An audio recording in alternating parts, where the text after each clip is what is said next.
स्वागत है दोस्तों आप सभी का इस वीडियो में।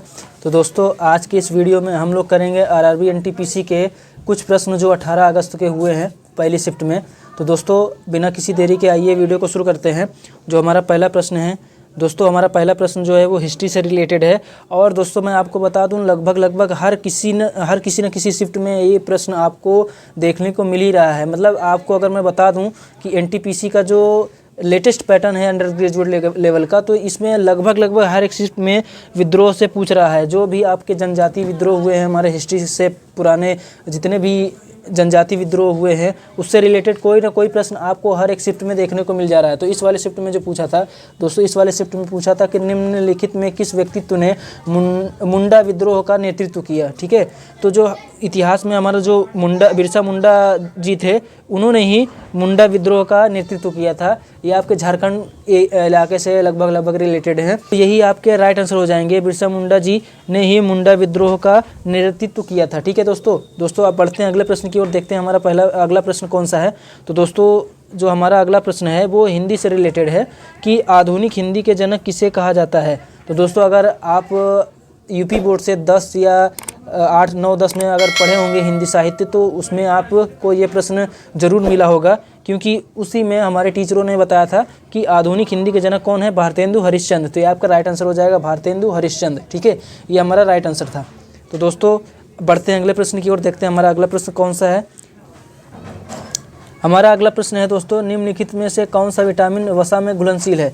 दोस्तों जैसा कि आप जानते हैं दो विटामिन्स को अगर घुलनशील के कंपैरिजन में अगर बांटा जाए तो दो तरीके से बांटा जा सकता है। एक विटामिन होता है जल में घुलनशील, ठीक है दोस्तों, एक जल में घुलनशील होते हैं, और दूसरे विटामिन जो होते हैं वो है वसा में घुलनशील। ठीक है दोस्तों, तो जल में जो विटामिन घुलनशील होते हैं वो कौन कौन से होते हैं, और वसा में जो मतलब फैट में जो विटामिन घुलनशील होते हैं वो कौन कौन से होते हैं। तो देखिए इसका मैं एक जगह से ट्रिक भी पढ़ा था कि आप वसा में फैट में किस तरीके से याद कर सकते हैं कि कौन कौन से आपके विटामिन फैट में घुलनशील हैं। तो दोस्तों अगर KE, D और A कीड़े को अगर जल में डाल दिया जाएगा तो आप उसको देख सकते हैं, वो घुलेगा नहीं। मतलब आप वो देखिए घुलना अलग हुआ, मतलब आप देख सकते हैं, लेकिन अगर फैट में डाल दिया जाए तो कीड़ा क्या होगा, कीड़े को अगर फैट में डाल दिया जाएगा तो वो नहीं दिखेगा, उसी में छुप जाएगा, वो दिखेगा नहीं। लेकिन अगर जल में डालेंगे तो कीड़ा आसानी से दिख सकता है। तो कीड़ा जो है वो जल में घुलनशील नहीं है। तो जल में बचा कौन कौन B और C। तो आपका B और C विटामिन जो है कौन सा जल में घुलनशील है, और KE, D मतलब vitamin A, D, E, K आपका वसा में फैट में घुलनशील है। तो ये आपका राइट आंसर हो जाएगा कि जो ऑप्शन में दिया हुआ था वो ऑप्शन में दिया हुआ था D। तो D आपका क्या हो जाएगा, फैट में घुलनशील विटामिन हो जाएगा। बढ़ते हैं हम अगले प्रश्न की ओर, देखते हैं हमारा अगला प्रश्न कौन सा है। देखिए दोस्तों ये पूछा था कि ग्राम पंचायत में महिलाओं के लिए कितनी सीटें आरक्षित होती हैं। मतलब आपका जो ग्राम पंचायत होता है, ग्राम पंचायत में कितने प्रतिशत सीटें महिलाओं के लिए आरक्षित होती हैं। तो दोस्तों हम जानते हैं कि हमारा जो ग्राम पंचायत होता है उसमें 1/3 ऑफ द सीट यानी 33% ऑफ द टोटल सीट वो किसके लिए होता है, वुमेन के लिए या महिलाओं के लिए क्या होता है, आरक्षित होता है। दोस्तों आप लोग कमेंट में बताइए कि किस संविधान संशोधन के द्वारा, कमेंट में बता दीजिए कि कौन से संविधान संशोधन के द्वारा हमारा ग्राम पंचायत जोड़ा गया संविधान में। ठीक है, उसके साथ ही साथ ये बताइए कि ग्राम पंचायत ये हमारा कॉन्स्टिट्यूशनल बॉडी है कि कॉन्स्टिट्यूशनल बॉडी नहीं है, मतलब ये संवैधानिक संस्था है या संवैधानिक नहीं है। आप इसको भी कमेंट में बताइए। और उसके साथ ही साथ ये भी बताइए कि किस संविधान संशोधन के द्वारा ग्राम पंचायत को आपके संविधान में यानी हमारे संविधान में जोड़ा गया। ठीक है दोस्तों जो हमारा अगला प्रश्न है वो ये था कि फराजी आंदोलन किस राज्य में संपन्न हुआ। देखिए दोस्तों जैसा कि मैं आपको बता दिया हूँ कि लगभग हर एक एनटीपीसी के यूजी वाले जो अंडर 10+2 वाले शिफ्ट में लगभग हर एक शिफ्ट में आपका पिछला जो आंदोलन हुआ है उससे ज़रूर कोई ना कोई प्रश्न पूछ रहा है। तो आप आंदोलन ज़रूर पढ़ के जाइए। ठीक है, तो मैं आपसे यही कहूँगा, देखिए जो भी मैं भी एग्ज़ाम दे चुका हूँ, मेरा एग्ज़ाम 14 तारीख को था। तो 14 तारीख को जो मैं एग्ज़ाम दिया उसके कंपैरिजन में आपको मैं बता देना चाहता हूँ कि जीएस में आपको कौन कौन से टॉपिक ज़रूर से ज़रूर पढ़ के जाना है। देखिए ज़रूर से ज़रूर जो आपका जो करंट अफेयर CA है उसको ज़रूर से ज़रूर पढ़ के जाइए। और CA में ही करंट अफेयर में ही लगभग आपको 1 से 2 क्वेश्चन मिल जाएगा योजना से। जितनी सारी भारत सरकार की योजनाएँ पहले से जो चल रही हैं, उसके साथ ही साथ जो अभी वर्तमान में चल रही हैं, उनसे क्वेश्चन आपको देखने को मिल सकता है। मेरे वाले ही शिफ्ट में 14 वाली शिफ्ट में 14 अगस्त वाले ही शिफ्ट में आपका 2 क्वेश्चन आपका योजना से आया था। तो योजना को अच्छे से पढ़ के जाइए कि योजना के टॉपिक आपको देखने को मिलेगा, ठीक है। इसके साथ ही साथ इस वाले शिफ्ट में मैं जो जीएस का आपका बता रहा हूँ, उसमें भी आपको देखेंगे कि आगे आपको एक योजना से संबंधित एक प्रश्न देखने को मिल ही जाएगा, ठीक है। तो मैं आपको यही कहूँगा कि करंट अफेयर में योजना पढ़ के जाइए। उसके साथ ही साथ आपको हो सकता है ये भी मिल जाए कि इंडेक्स और रैंकिंग के क्वेश्चन आपको मिल जाएंगे। इसके साथ ही साथ 40 जो प्रश्न आ रहा है, 40 क्वेश्चन में आपका अराउंड 7 से 8 क्वेश्चन या 8 से 10 क्वेश्चन के करीब आपका करंट अफेयर भी मिल जा रहा है, ठीक है। उसके साथ ही साथ जियोग्राफी का भी मेरे वाले शिफ्ट में कुछ क्वेश्चन आया था, 4 से 5 के करीब जियोग्राफी का क्वेश्चन आया था। उसके साथ ही साथ पॉलिटिकल साइंस का आपको क्वेश्चन 4 से 5 देखने को मिल सकता है। पॉलिटिकल साइंस में आपको सबसे जो ज़रूरी चीज़ है वो आर्टिकल को, जो भी महत्वपूर्ण आर्टिकल हैं, जो भी इम्पोर्टेंट आर्टिकल हैं, उसको आपको पढ़ के जाना है, उसको छोड़ना नहीं है। और ख़ासकर मैं आर्टिकल की अगर बात करूं तो आपका 338 ये सब, मतलब जो आपका ये नहीं है national commission for schedule caste, national commission for schedule tribe और पंचायत 243, ये सब जितने भी पंचायत वगैरह से जितने भी आपके क्या कहते हैं आर्टिकल हैं, आपको इसको अच्छे से पढ़ के जाना है, ठीक है दोस्तों।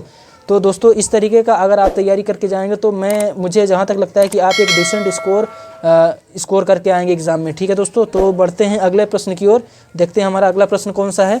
हमारा देखिए अगला प्रश्न है, ये भी देखिए ये आर्टिकल मतलब एक पॉलिटिकल साइंस का ही क्वेश्चन है, ठीक है दोस्तों। तो ये हमारा प्रश्न का है, पहले प्रश्न पढ़ते हैं। किस संविधान संशोधन के तहत संसद संविधान के किसी भी भाग में बिना उसके मूल संरचना में बदलाव किए हुए संशोधन कर सकती है? मतलब किस संविधान संशोधन के द्वारा ये बताया गया कि संसद जो हमारी पार्लियामेंट है वो संविधान के किसी भी भाग में संशोधन कर सकती है बिना उसके फंडामेंटल स्ट्रक्चर को डिमोलिश किए हुए।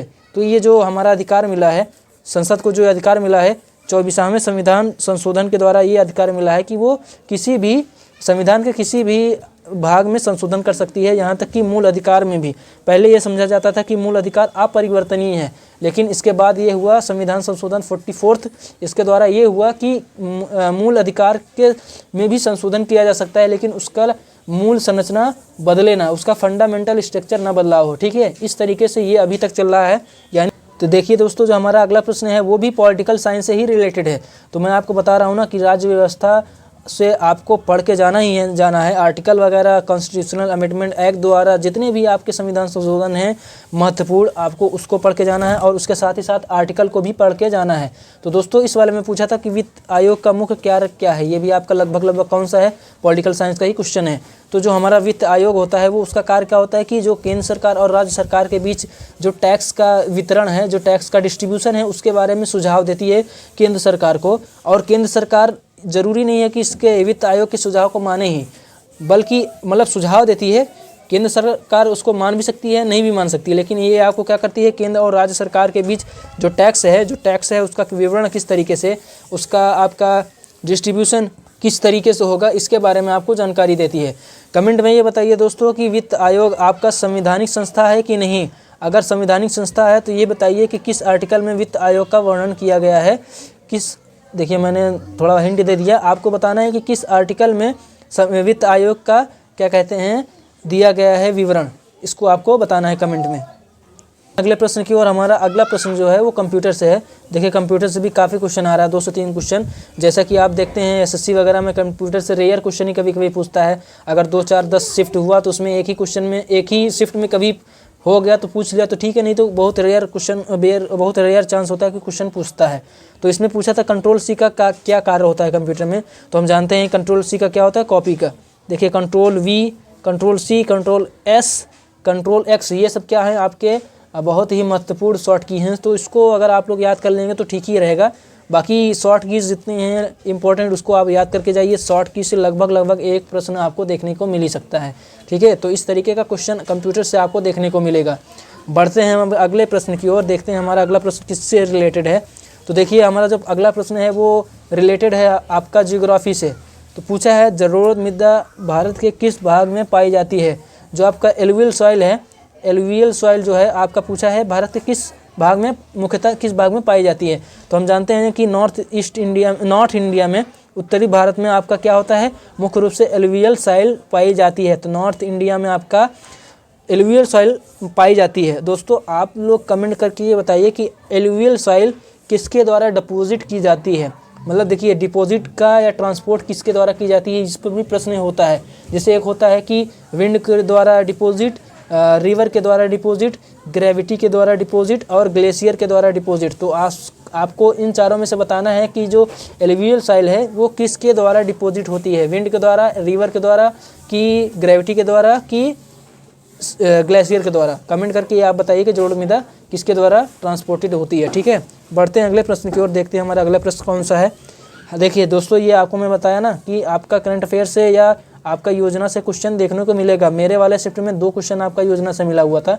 इस वाले में आपको बताना है कि मनरेगा के तहत एक व्यक्ति को कितने दिनों का रोजगार दिया जा सकता है। जो मैक्सिमम मनरेगा में किसी व्यक्ति को रोजगार दिया जा सकता है वो 100 दिन का रोजगार दिया जा सकता है। तो इसका राइट आंसर कितना हो जाएगा, 100 डेज। ये है आपका मनरेगा। तो ये बताइए दोस्तों, कमेंट में बताइए कि मनरेगा का जो नाम था पुराना वो क्या था और किस वर्ष आपका उस पुराने नाम को बदलकर मनरेगा कर दिया गया। कमेंट में आप ज़रूर बताइए अगर आप जानते हैं तो। दोस्तों उसका सन, किस सन में मनरेगा को नाम दिया गया, उससे पुराना जो था उसका नाम बता दीजिए। उसके साथ ही साथ देखिए फिर हमारा दोस्त एक आर्टिकल से यानी पॉलिटिकल साइंस से क्वेश्चन देखने को मिला कि किस अनुच्छेद के तहत हाई कोर्ट रिट जारी कर सकता है। जानते हैं ना दोस्तों, जब मूल अधिकार का उल्लंघन होता है, किसी व्यक्ति के मूल अधिकार का, फंडामेंटल राइट का उल्लंघन होता है, तो हाई कोर्ट और सुप्रीम कोर्ट हमारे क्या करती हैं, रिट जारी करती हैं। तो हाई कोर्ट का ना पूछकर इसमें सुप्रीम कोर्ट का ना पूछ करके इसमें पूछा था हाई कोर्ट कि किस अनुच्छेद की किस आर्टिकल के तहत आपका हाई कोर्ट रिट जारी कर सकता है। तो दोस्तों जैसा कि हम जानते हैं आर्टिकल 226 के तहत हाई कोर्ट रिट जारी कर सकता है। तो दोस्तों ये बताइए कि किस आर्टिकल के तहत आपका सुप्रीम कोर्ट रिट जारी कर सकता है। उसके साथ ही साथ ये भी बताइए कि सुप्रीम कोर्ट कितने प्रकार की रिट जारी करता है, how many types of writ supreme court आपको जारी करता है। ठीक है, देखते हैं हमारा अगला प्रश्न कौन सा है। हमारा अगला प्रश्न है which article deal with the establishment of the national commission for scheduled caste. मतलब शेड्यूल्ड कास्ट के जो NCSC नेशनल राष्ट्रीय कमीशन फॉर शेड्यूल्ड कास्ट किस आर्टिकल के तहत या किस आर्टिकल के अंतर्गत एस्टेब्लिश्ड किया गया। तो ये जो आपका आर्टिकल है वो आर्टिकल 338, मतलब ये आपका 243 से लगभग जो ABC उसके जो पार्ट करके जो आर्टिकल हैं उससे भी आपके क्वेश्चन पूछ रहे हैं। 243 से आपको अच्छे से देख लेना है। उसके साथ national commission for scheduled caste, national commission for scheduled tribe, इस सबको भी आपको देख लेना है। आर्टिकल को, इम्पोर्टेंट जो आर्टिकल हैं उसको आपको देख के ही जाना है, तभी आप एक अच्छा स्कोर मतलब सोच सकते हैं कि एक अच्छा स्कोर आप वहाँ पर एग्ज़ाम में आप स्कोर कर पाएंगे।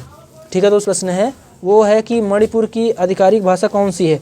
दोस्तों आपको इसको कमेंट करके बताना है कि मणिपुर की जो आधिकारिक भाषा है वो कौन सी भाषा है। तो दोस्तों ये था हमारा आज का प्रश्न। दोस्तों आशा करता हूँ आपको ये प्रश्न हेल्पफुल लगेंगे आपके आगे आने वाले NTPC के अंडर ग्रेजुएट के एग्ज़ाम में। दोस्तों अगर ये वीडियो आपको पसंद लगा है तो अपने दोस्तों के साथ शेयर करें, लाइक करें और चैनल पर नए हो तो सब्सक्राइब करें। तो दोस्तों आज यहीं तक, मिलते हैं अगले वीडियो में। तब तक के लिए बहुत बहुत धन्यवाद।